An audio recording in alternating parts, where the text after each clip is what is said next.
പാറുക്കുട്ടിയുടെ അമ്മുക്കുട്ടിയുടെ most favourite ആയിട്ടുള്ള ഒരാളെ നോക്കി നിൽക്കുകയാണ് കേട്ടോ. ഇപ്പൊ വരുന്നേ വന്നേ വന്നടാ ഷിമ ഷിമ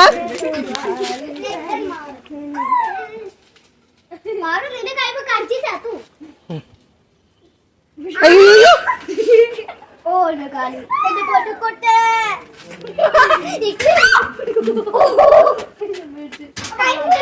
അതിനെ കളിപ്പിക്കാൻ അതിനെ ദേഷ്യം പിടിപ്പിക്കരുത്.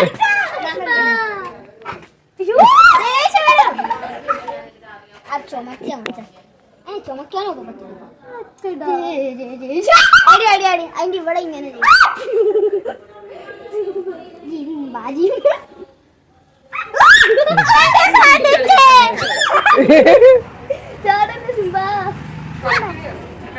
സിംബയ്ക്ക് ആവേശമായി.